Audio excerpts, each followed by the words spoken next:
Hello friends, welcome to Rohit classes. Today we will discuss about our resources. दोस्तों, ये chapter NCERT class 8th geography का first chapter है। आज हम ये पढ़ने वाले हैं। इससे पहले मैंने क्लास 6 के सारे एनसीईआरटी के ज्योग्राफी के जितने भी चैप्टर हैं, जो इम्पॉर्टेंट चैप्टर्स हैं, उन सब की वीडियोस मैं बना चुका हूँ। बेसिकली ये समरीज होती है which is very helpful for UPPSC aspirants. Now we will discuss about resources कि रिसोर्सेज क्या होता है, उसके टाइप्स कितने होते हैं, सब चीज़ों के बारे में हम इस वीडियो के में बात करेंगे। और ये जो है क्लास 8 के बच्चों के लिए बहुत इंपॉर्टेंट है, और साथ साथ में यूपीएससी प्रिपरेशन और वन डे कॉम्पिटिटिव एग्जामिनेशन जितने भी होते हैं उन सब के लिए जीके के पर्पज़ के लिए बहुत ही ज़्यादा इम्पॉर्टेंट है। क्योंकि जीके तो हम क्लियर कर लेते हैं, लेकिन मेंस का एग्ज़ाम जो हम राइट करते हैं तो उसके लिए क्या होता है कि हमें नॉलेज चाहिए, और नॉलेज के लिए क्या है कि हमें डिटेल्ड सारा का सारा पढ़ना पड़ता है। तो हम यहाँ पे रिसोर्सेज के बारे में बात करेंगे। तो we will discuss about resources in this chapter कि रिसोर्सेज क्या होता है और किस तरीके से हमें इसको समझना चाहिए। तो दोस्तों, सबसे पहले मैं इसमें बात करूँगा कि यहाँ पे देखो एक स्टोरी है, जैसे कि आप देख रहे हैं यहाँ पे Mona and Raju were helping Amma to clean their house. Mona और राजू जो है अम्मा की हेल्प कर रहे थे, ठीक है, घर को साफ करने में। Look at all these things, clothes, utensils, food grains, com, this bottle of honey, books, each of these has a use, said Mona. Mona ने कहा कि जितनी भी चीज़ें हैं इन सब का यूज़ है, उपयोग है। That is why they are important, said Amma. Amma ने कहा इसलिए ये बहुत ही महत्वपूर्ण है। These are resources. तो अम्मा ने क्या कहा कि ये एक रिसोर्सेज हैं। जैसे उन दोनों ने सुना कि भाई रिसोर्सेज एक नया वर्ड है, बच्चों में उत्साह जगी, और जो है रिसोर्सेज के बारे में उन्होंने कहा व्हाट इज़ रिसोर्स, रिसोर्स क्या होता है। तो was Raju questions to Amma, anything that can be used to satisfy a need is a resource। कोई भी चीज़ जो है हमें एक सेटिस्फेक्शन दे, जैसे हमें प्यास लगी है तो हमें पानी में चाहिए, पानी हमें सेटिस्फाई कर देगा, ठीक है। हमें भूख लगी है, खाना चाहिए, तो हमें एक तरीके सेटिस्फेक्शन मिलेगा। तो वो सारी चीज़ें क्या है, रिसोर्सेज है। तो अम्मा उसका एग्जाम्पल देते हुए कहती है कि anything that can be use to satisfy a need is a resource, replied Amma. Look around you and observe, you will be able to identify many types of resources. The water you drink when you are thirsty, पानी जो तुम पीते हो जब तुम प्यासे रहते हो, तो ये सारी की सारी क्या है, एक तरीके से रिसोर्सेस है। उसके बाद उन्होंने बोला कि the rickshaw you use to get home from school, the textbook you use to study are all resources. Your father has prepared a tasty snack for you. The fresh vegetables he has used are also resources. Snacks बनाने के लिए जो है fresh vegetables की जो use करते हैं वो भी एक रिसोर्स है। जो भी चीज़ हम यूज़ कर रहे हैं रिसोर्सेज कहलाती हैं। Water, electricity, rickshaw, vegetables, text book have something in common, they have all been used by you, so they have utility. Utility or usability is what makes an object or substance resources. अगर हमें किसी भी चीज़ की ज़रूरत है तो हम उस चीज़ को खरीदेंगे, परचेज करेंगे, लेके आएंगे, तो उसका यूज़ होगा, यानी यूटिलिटी होगी उस चीज़ की, ठीक है। और साथ साथ में एक तरीके से वो हमारे लिए रिसोर्सफुल रहेगा अगर उसने हमारी कंडीशन को सेटिस्फाई कर दिया। आगे स्टोरी बढ़ती है। उसके बाद How does a something become a resources? Raju now wanted to know. Amma told the children that things become resources only when they have a value. Resources कोई चीज़ तभी हो सकती है जब उसकी कोई एक वैल्यू हो। Its use और utility gives its a value. उसके जो uses हैं, उसकी जो उपयोग है, कौन सी चीज़ किसी को कितनी सेटिस्फेक्शन देती है, उसके हिसाब से उसकी वैल्यू होती है। All resources have some values. Amma ने कहा कि हर रिसोर्सेज की कुछ ना कुछ वैल्यू है। Value means worth. Some resources have economic value, some do not. For example metals may have an economic value, a beautiful landscape may not, but both are important and satisfy human needs. हर चीज़ देखो human needs के लिए ज़रूरत होती है, लेकिन सबकी अपनी अपनी एक वैल्यूज़ होती है, ठीक। एयर है, वाटर है, इन सब की एक वैल्यू है। These all are resources because we need this, ठीक है। ब्रीथ के लिए हमें क्या चाहिए, एक ऑक्सीजन चाहिए, इसलिए हमें एक तरीके से इसकी ज़रूरत है। हमें मतलब हमें पानी चाहिए, किस लिए, क्योंकि हम प्यासे हैं। अब यहाँ पे एक वर्ड है, some resources can become economically valuable with time. Your grandmother's home remedies have no commercial value today, but if they are patented and sold by a medical firm tomorrow, they could become economically valuable। तो patent एक word आया है यहाँ पे जिसको समझना चाहिए यहाँ पे कि it means the exclusive right over an idea और इन्वेंशन। अगर आपने कोई चीज़ इन्वेंशन किया, ठीक है, एक ऐसी टेक्नोलॉजी है आप जानते हो, और उसने आपने क्या किया कि उसको वो अच्छी है किसी भी चीज़ के लिए, कोई भी है, मैंने अपने एक तरीके से डिशेज मान लो नया बनाया, कुछ भी बनाया, लेकिन आपने उसका पेटेंट नहीं कराया, ठीक है, तो वो एक तरीके से क्या होगा कि वो कोई और जो है एक तरीके से उसे यूज़ कर लेगा, और हो सकता है कि उसे कल को पेटेंट भी करा ले, तो उसका एक तरीके से एक्सक्लूसिव राइट हो जाएगा। कल को वो उस चीज़ के पे दावा कर सकता है कि ये मेरी बनाई हुई चीज़ है, मेरी निकाली हुई है, मेरा इन्वेंशन है, ये सारी चीज़। तो कोई भी चीज़ क्या है कि अगर हम इन्वेंशन करते तो हमें उसका पेटेंट करा लेना चाहिए। पेटेंट वर्ड का मतलब ये होता है कि उस पर आपका अधिकार हो जाता है।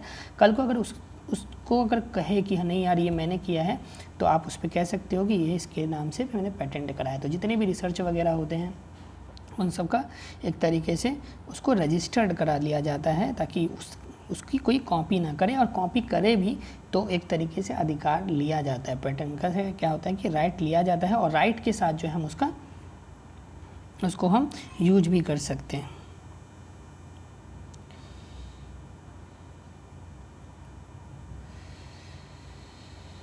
अब यहाँ पे हम बात करेंगे आगे,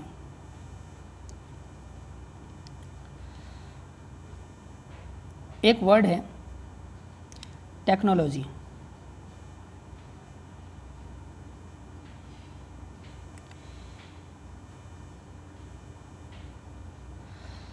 टेक्नोलॉजी क्या होता है, उस टेक्नोलॉजी के बारे में हम पढ़ना चाहेंगे कि क्या है टेक्नोलॉजी का मतलब क्या है और क्या है सारी चीज़ें। तो technology it is the application of a latest knowledge and skill in doing or making things. तो टेक्नोलॉजी क्या है, यहाँ पे टेक्नोलॉजी का वर्ड आ रहा है। Technology it is the application of latest knowledge and skill in doing or making things. आपके पास कोई नई लेटेस्ट, पहले क्या होता था कि पहले जो है सारी चीज़ें जितनी भी थी, सिंचाई का काम क्या होता, सिंचाई होती थी, पहले वर्षा का जल चाहिए होता था, रेन वाटर चाहिए होता था। लेकिन आजकल हमारे पास जब टेक्नोलॉजी आई तो हमने क्या किया कि रिवर वाटर का यूज़ किया, ठीक है, सी वाटर को यूज़ किया। तो ये क्या एक टेक्नोलॉजी है। तो जैसे जैसे चीज़ें आगे बढ़ती जाती है, एक तरह से डेवलपमेंट होता रहता है किसी भी कंट्री का या किसी भी चीज़ का, तो साइंस ने हमें बहुत सारी चीज़ें दी, मेजर्स एप्लीकेशन दी, उसका हम यूज़ कर रहे हैं, उस नॉलेज को यूज़ कर रहे हैं। तो उस नॉलेज को जो नई नॉलेज को जो यूज़ कर रहे हैं वो भी एक रिसोर्सेज के हिसाब से यूज़ हो रहा है। किसी का भी, अब जैसे बस है, ट्रेन है, ये सारी चीज़ें क्या हैं, तो हम कहीं पे बहुत जल्दी पहुंच जाते हैं, पहले टाइम में नहीं पहुंच पाते थे। तो इसका मतलब क्या है कि एक तरीके से हमने टेक्नोलॉजी विकसित करी, गाड़ियाँ बनाई, तो इससे क्या होता है कि हमारा टाइम की बचत हुई थी। एक टेक्नोलॉजी वर्ड है, it is the application of latest knowledge and skill in doing or making things. अब यहाँ पे वही लिखा हुआ है, time and technology are two important factors that can change substances into a resource. जो सब्सटेंस को रिसोर्स में बदल सकता है। Both are related to needs of the people themselves are the most important resources. It is their ideas, knowledge, invention and discoveries that lead to the creation of more resources. Each discovery or invention leads to many other. The discovery of a fire led to the practice of cooking and other process. जब हमारे पास जो fire का invention नहीं था, तो आदिवासी लोग जो थे, जो होमोसेपियंस थे उस टाइम में, तो वो लोग क्या करते थे, वो तरह से जो है जैसे कच्चा ही खा लेते थे। फिर जाके जंगल में एक तरह से आग लग गई, इन्वेंशन हो गया एक तरीके से, किसी भी वजह से आग का इन्वेंशन हुआ। आग का इन्वेंशन होने की वजह से क्या हुआ कि अब वो चीज़ें जो हैं पक गई, पकने के बाद जो उनका स्वाद अलग था, तो उन्होंने क्या किया कि उन चीज़ों को पकाना उन्होंने शुरू कर दिया। शुरुआत में उन्होंने क्या किया, पकाना शुरू कर दिया। फिर धीरे धीरे सॉल्ट का भी पता चला, तो सॉल्ट में फिर एक और टेस्ट आया, फिर स्पाइसेस आया, तो इस तरीके से धीरे धीरे चीज़ें आई है। आज हम जैसे खाना बना लेते हैं तो इसका मतलब ये नहीं कि शुरू से ही वैसा ही चलता आ रहा है।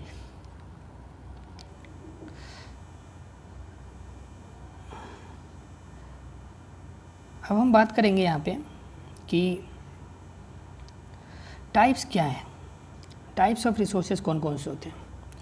सबसे पहले हम बात करेंगे कि टाइप्स कौन कौन से होंगे। तो टाइप्स में एक नेचुरल आता है और ह्यूमन मेड आता है, ठीक है, एंड ह्यूमन जिसे कहते हैं, मतलब natural, human made and human. तो नेचुरल रिसोर्सेज क्या आता है? तो resources that are drawn from a nature and used without much modification are called a natural resources. Natural resources क्या होता है? जो हमें नेचर से मिलता है। The air we breathe, the water in our rivers and lakes, the soils, minerals are all natural resources. Many of these resources are free gifts of nature and can be used directly in case. अब जैसे क्या क्या हो गया, water हो गया, अभी मैंने बताया था, उसके बाद जाके एयर हो गया, ये सारे के सारे क्या हैं कि ये नेचर से हमें मिला है, फ्री गिफ्ट मिला है, ठीक है, तो ये नेचुरल रिसोर्सेज हैं। In some cases tools and technology may be needed to use a natural resources in the best possible way, ठीक है। अब हम बात करेंगे natural resources are classified into a different groups. कौन कौन से ग्रुप्स हैं उसके बारे में। Natural resources are classified into a different groups depending upon their level of development. Level of development के बेसिस पे नेचुरल रिसोर्सेज को क्लासीफाई किया गया है डिफरेंट ग्रुप्स में, upon their level of development, use, origin, stock and distribution के हिसाब से, ठीक है। On the basis of their development and use resources, basis of their development and use resources के हिसाब से नेचुरल रिसोर्सेज को जो है क्लासीफाइड किया गया एक्चुअल रिसोर्सेज और पोटेंशियल रिसोर्सेज में। एक्चुअल रिसोर्सेज क्या होता है? Actual resources are those resources whose quantity is known, जिसकी क्वांटिटी हमें पता होता है कि भाई इतना ही है, फ्यूल्स इतने ही हैं, अगर हमने आज ही सबको वेस्ट कर दिया तो कल को जो है आगे आने वाली पीढ़ी के लिए नहीं रहेगा, ठीक है। These resources are being used in the present, the rich deposit of coal in a rural region of Germany and petroleum in the west Asia, the dark soil of the Deccan plateau in Maharashtra are all actual resources, ठीक है। तो इसको हम ज़्यादा से ज़्यादा अगर हम यूज़ करेंगे तो क्या होगा, आगे आने वाले टाइम में नहीं रहेगा। एक होता है potential resources. Potential resources are those who entire quantity may not be known and these are not been used at present. Potential क्या होता है कि हमें उसके बारे में पता नहीं है कि उसकी कितनी क्वांटिटी है। These resources could be able in the future. The level of technology we have at a present may not be advanced enough to easily utilize these resources. The uranium found in Ladakh. Uranium found in Ladakh is an example of a potential resource that could be used in the future, जिसको हम future में use कर सकते हैं, लेकिन today we don't have enough technology to utilize them. High speed winds were a potential resources 200 years ago. Today they are an actual resources, and winds farms generated energy using windmills like in Netherlands. You will find some in Nagercoil in Tamil Nadu and on the Gujarat coast में भी देख सकते हैं। तो basically क्या होता है, potential क्या होता है, इफ़ हमारे पास बहुत सारी ऐसी चीज़ें कि हमें पता है कि यहाँ पे इसकी यूटिलाइजेशन यूरेनियम का जो लद्दाख में जो है बताया गया है यहाँ पे एग्जांपल, तो ये लेकिन पता है, लेकिन होता क्या है कि हम उसका यूटिलाइजेशन नहीं कर सकते या फिर हम उसकी लिमिटेशन हमें बहुत पता नहीं है, क्योंकि हमारे पास उतनी टेक्नोलॉजी नहीं है। और आगे आने वाली फ्यूचर में जो है हम सोच रहे हैं कि हमारे पास ऐसी टेक्नोलॉजी होगी जिसकी मदद से हम उसका यूज़ कर सकें। अब आगे आता है based on their origin. Based on their origin, resources can be abiotic or biotic. Abiotic resources are non-living. Abiotic resources कैसे होते हैं, नॉन लिविंग होते हैं, while biotic resources are living.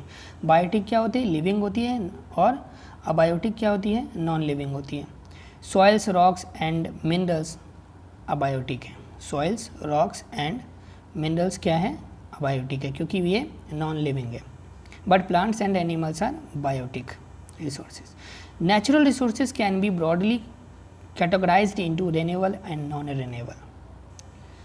ज़्यादातर जो है हम ब्रॉडली क्लासिफाइड जो किया गया है, कैटेगराइज जो किया गया है वो रेन्यूएबल और नॉन रेन्यूएबल में। Renewable resources are those which get renewed or replenished quickly. Some of these are unlimited and are not affected by human activity such as solar and wind energy. कोई फ़र्क नहीं पड़ने वाला, जितने use करनी है कर लो सोलर एनर्जी को, क्योंकि क्या है अनलिमिटेड सोर्सेस है ये, ठीक है। दीज आर नेचुरल रिसोर्सेज, इसको हम जितना यूज करना कर। Yet careless use of a certain renewable resources like water, soil and forest can affect their stock. Water seems to be an unlimited renewable resources, but shortage and drying up of a natural water sources is a major problem in many part of the world today. ठीक है, सबसे बड़ी problem है कि water के case में अगर हम बात करेंगे तो वाटर का क्या होता है कि वाटर के बारे में हम ये बात कर सकते हैं कि इसकी जो यूजेज जो जितने हैं, पॉपुलेशन इफेक्ट इस पर इतना बड़ा है और इसका जो है यूज ज़्यादा पड़ रहा है सॉइल में, वाटर पे, फॉरेस्ट पे, तो आगे आने वाले टाइम में जो है ये हमारे स्टॉक में नहीं रहेगा और ये आगे आने वाली पीढ़ी के लिए दिक्कत देगा। नॉन रिन्यूएबल के बारे में अगर मैं बात करूँ तो नॉन रिन्यूएबल में बता दिया जो चीज़ रिन्यूड नहीं हो सकती है, ठीक है, are those which have a limited stock. Once the stocks are exhausted it may take 1000 of year to be renewed or replenished since the period is more. तो जैसे कोल हो गया, पेट्रोलियम, नेचुरल गैसेज, ये सारे के सारे क्या है, इनको बहुत टाइम लगता है, 1000 of years लगता है इसको बनने में। तो इसलिए क्या है, इसको ज़्यादा से ज़्यादा जो है इसका कंजर्वेशन होना जरूरी होता है। On the basis of there distribution resources कैसे हैं, लोकलाइज्ड होते हैं या यूबिक्यूटस होता है, ठीक है। Resources that are found everywhere like the air we breathe are ubiquitous, but those which are found only in a certain places are called localized. जो चीज़ें कुछ ही प्लेस पे पाई जाती है लाइक कॉपर एंड आयरन और, तो ये सारे क्या हैं, कुछ ही प्लेस पे पाए जाते हैं, हर जगह तो मिलता नहीं है, तो इसलिए क्या होता है कि लोकलाइज्ड है। जो हर जगह, जैसे एयर हर जगह है तो ये अनलोकलाइज्ड होता है या फिर यूबिक्यूटस होता है। तो यूबिक्यूटस और लोकलाइज्ड के बारे में हम बात करेंगे तो यूबिक्यूटस क्या होता है कि जो सब जगह हो, और लोकलाइज्ड का मतलब ये होता है कि जो एक पर्टिकुलरली एरिया में हो या सर्टेन प्लेसेस पे हो। The distribution of a natural resources depends upon a number of physical factor like terrain, climate and altitude. The distribution of resources is unequal because these factor differ so much over the earth.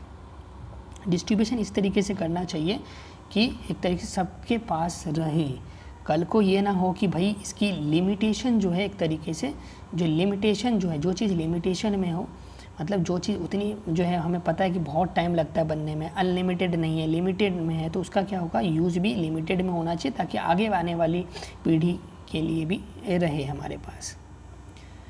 So we need a conservation. Human made resources, कुछ ऐसे resources जो है human made के द्वारा बनाए गए हैं।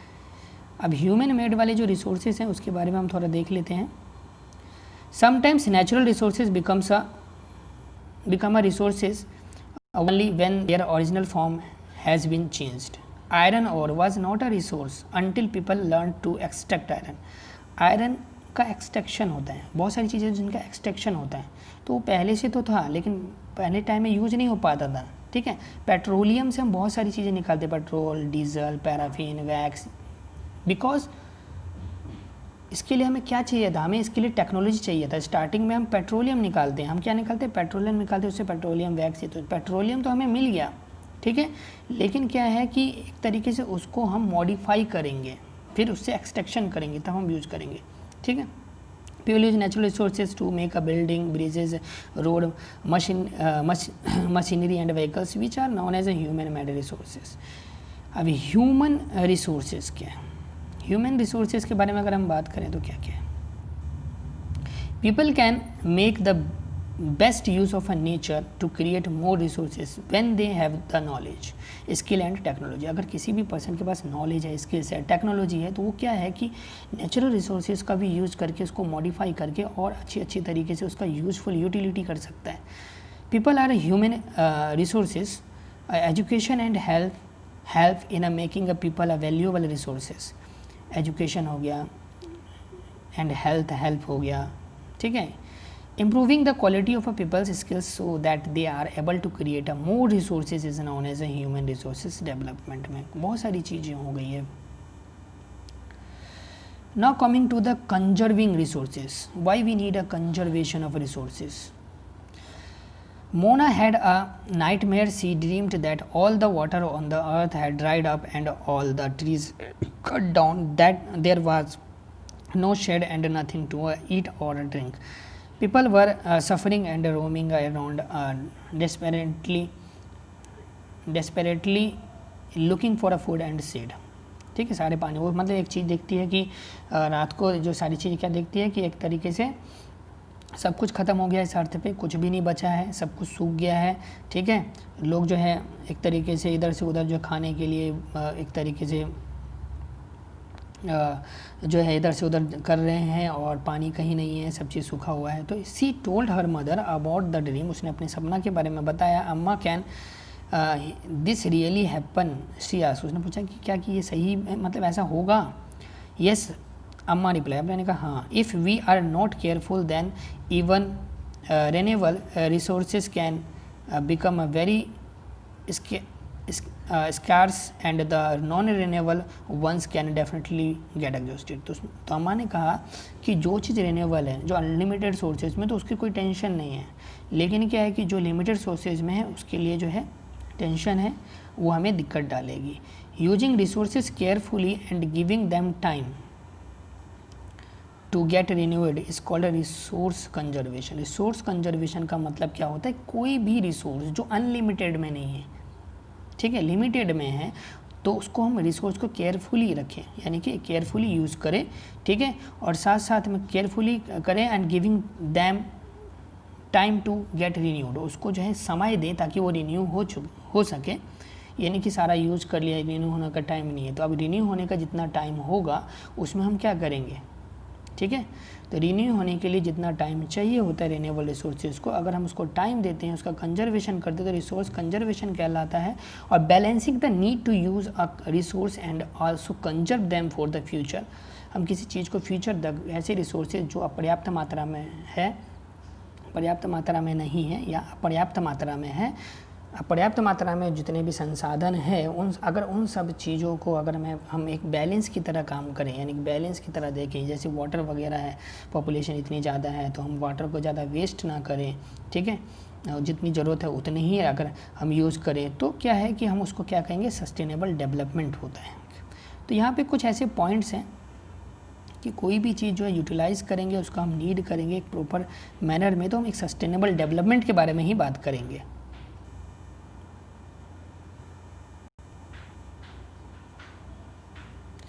सम principles of sustainable development, sustainable development के बारे में बता दिया, कंजर्वेशन के बारे में बात होती रही है। और अगर कोई भी पर्सन जो है किसी भी चीज़ को जो which is very important for our future, हमारे भविष्य के लिए बहुत ज़्यादा उपयोगी है और जिसका मैनेजमेंट बहुत ज़रूरी है, तो हम यहाँ पे सस्टेनेबल डेवलपमेंट में इन्हीं चीज़ों के बारे में पढ़ते हैं कि चीज़ों को बैलेंस में रखें, ये नहीं, और जो चीज़ रिन्यूड होने वाली है उसको रिन्यूअल का टाइम दें, चीज़ों को बैलेंस में रखें, ठीक है, और उसका कंजर्वेशन पे ध्यान दें, तो ये सस्टेनेबल डेवलपमेंट में आ जाता है। कुछ प्रिंसिपल्स हैं, कौन कौन से हैं, respect and care for all forms of life, ठीक है, सब चीज़ों का क्या करना चाहिए, आदर करना चाहिए। Improve the quality of human life, human life जो है, मानव जीवन जो है, उसकी जो है क्वालिटी है उसको इम्प्रूव करना चाहिए। Conserve the earth vitality and diversity, minimize the depletion of a natural resources, जैसे धीरे धीरे ख़त्म हो रहे हैं उसको मिनिमाइज़ करें, कम से कम करें। और change personal attitude and practices towards the environment, environment की तरफ जो अपनी जो है इच्छा जो होती है, जो हमारा जो एक तरीके से लगाव होना चाहिए जो है इन्वायरमेंट की तरफ, उसको जो है किस तरीके से हम बचाएं। Enable communities to care for their own environment, जो इन्वायरमेंट जो है उसकी हमें रक्षा का जो है एक जिम्मा लेना चाहिए, उसकी केयर करना चाहिए, ठीक है दोस्तों। फिर मिलूँगा मैं आप सभी को नेक्स्ट वीडियो में, जो चैप्टर 2 होगा ज्योग्राफी का, क्लास 8 NCERT का। दोस्तों ये वीडियोज़ जो है शुरू से एंड तक पूरा देखिए, क्योंकि इसमें एक एक चीज़ एक्सप्लेन होगा, ठीक है, और बिल्कुल सिंपल शब्दों में एक्सप्लेन होगा और समरी होगी एक तरीके से। क्लास 8th क्लास वाले बच्चे हैं या यूपीएससी एस्पिरेंट हो या कोई भी वनडे कॉम्पिटिटिव एग्ज़ाम्स के लिए प्रिपेयर हो रहा है और उसके जो है उसे किसी भी चीज़ को समझना है ज्योग्राफी से रिलेटेड, तो एक एक वीडियोस अपलोड किए जाते हैं। मैंने क्लास 6 के सारे वीडियोस जो हैं अपलोड कर रखे हैं और वो सारे के सारे मेरे प्लेलिस्ट में डाल रखे हैं। तो जो बच्चे फर्स्ट टाइम ये वीडियोस देख रहे होंगे तो वो इस वीडियोस को अंत तक देखें और इस चैनल को सब्सक्राइब करें, लाइक करें और शेयर करें। फिर मिलता हूँ आप सभी से अगले वीडियो में, तब तक के लिए नमस्कार, बाय बाय, टेक केयर।